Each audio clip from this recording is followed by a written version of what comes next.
Good morning, everyone. Elaine Lowe and Ken Shreve here, live at Investors Business Daily in Los Angeles. Today, we're taking a look at Adobe, Costco, and Starbucks. But first, let's check in on the major indexes, which are all sliding a full percent for all of them. Dow down 1.1%, S&P 500 down a full percent, NASDAQ also down 1.1% today. What's dragging on the market, Ken? Well, it's kind of interesting. We did get some pretty decent news out of China regarding China lowering these auto tariffs for at least temporarily for 3 months, starting retroactive back to January 1st. That was good news. But then you had economic data out of China that kind of caused a sell-off in Asian indexes. The Nikkei down 2%, the Hang Seng, Shanghai Composite down about 1.5%. So it was industrial production, retail sales data in China that is kind of fueling concerns that the economy continues to slow in China, and that's fueling another sell-off in the early going Friday. All right. And then moving on to some local stocks stateside. First, let's take a look at Starbucks, which had its investor conference yesterday. A lot of announcements. They've partnered up with Nestle, which had already been previously announced a few months ago. They're coming out with these branded products for Starbucks. They are also expanding their delivery capability here stateside through Uber Eats, with about 25% of local U.S. company-operated locations planning to deliver your coffee soon.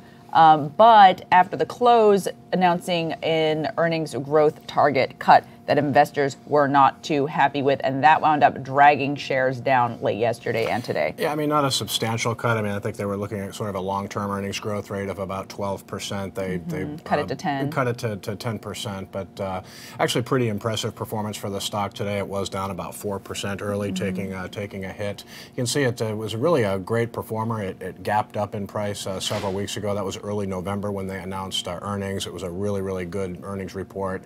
It actually rallied nicely after the gap up, and then was kind of building a new home right around the 65 level. You can see the daily chart. It is still holding above the 50-day moving average, and it is well off its session low, down 4% early, and I think it had pared its loss to about 1%. So it does look like there are some buyers around in Starbucks today.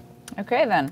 And then moving on, let's take a look at Adobe. We talked about Adobe yesterday. Today, trading lower, well below its 200-day and 50-day moving averages after reporting earnings of $1.90 a share on revenue of $2.44 billion. That's better than views for $1.88 a share and $2.43 billion. But its earnings guidance is what people are focusing on today. Yeah, so the 2019 guidance, not great. The earnings guidance was a little weak. It was kind of interesting. Their sales guidance for 2019 was actually pretty decent. So, you know, Adobe has been a long-time winner in the stock market. We talked yesterday about the fact it was one of the first companies really to transition successfully to cloud computing.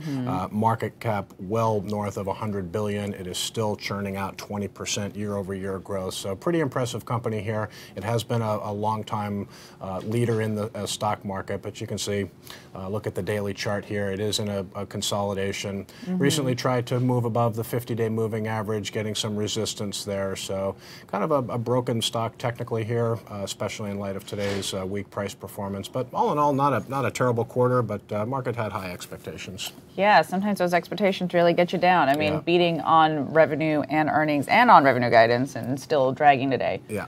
All right. So lastly, let's take a look at Costco, the membership warehouse retailer, offering up earnings yesterday, beating on a lot of those metrics, but still missing earnings by a penny after some adjustments, and seems to be dragging on the stock today, although they did beat on sales. Yeah, I mean, again, just another stock where expectations are always high. Very this is high, a company with just a really good track record of performance.